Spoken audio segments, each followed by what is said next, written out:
Paul shows up and he reminds them that when I came to you, brethren, I did not come superficially.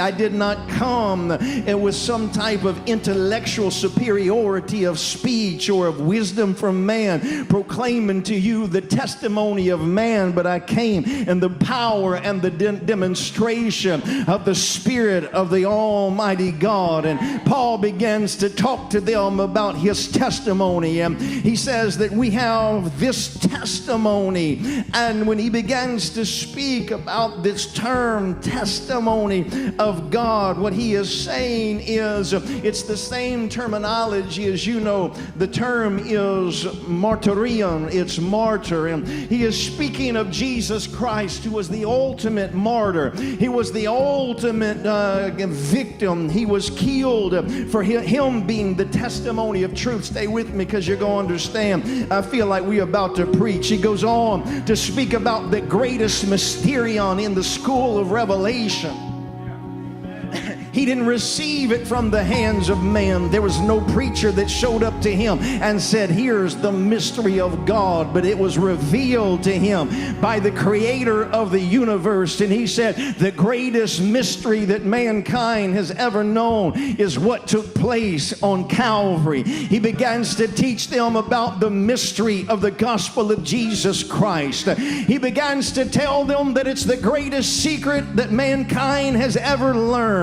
And while Christ had no doubt become the victim, the ultimate victim, at the very same time, he also became the ultimate victor. It is a mysterion that how the victim can be victorious. It is a mysterion how somebody that's going through darkness can be the light to somebody else. It's a mystery how a man could step upon the scene, but inside of the man was the God of yesterday, the Ancient of Days.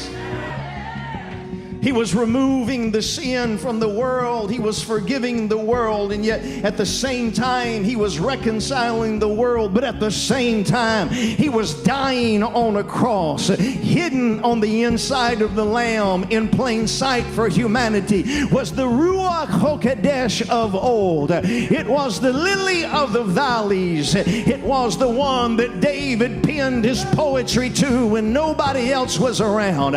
When Saul was seeking to destroy him and he would find himself in a cave, the one that was on the inside of this lamb was the God that David wrote to.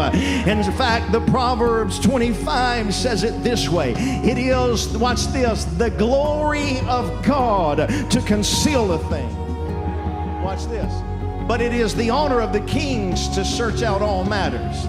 It's God's glory to conceal something, but it's a king's glory to search things out. You may not understand what the writer meant when he said that he is the King of Kings. He's not talking about the King of England. He's not talking about the king of a country. He said he is the King of little kings. He is the Lord of little lords.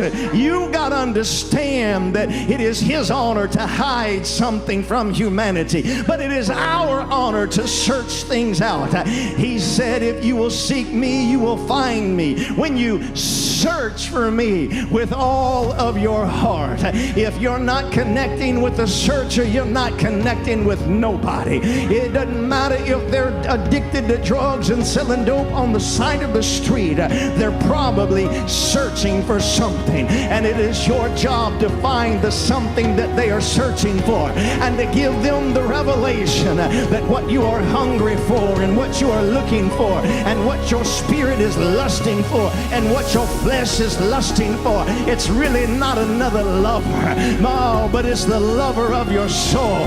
It's really not just somebody down the street that can slip in your house and leave. It is the God that said, I will never leave you and I will never forsake you. It's the one in which you can look and you can research, because if you ever become one of the righteous, the mysterious righteous, then they will prophesy of you that I've never seen the righteous forsaken, nor his seed begging bread. It's mysterious, but it's in plain sight that he's in love with you and me.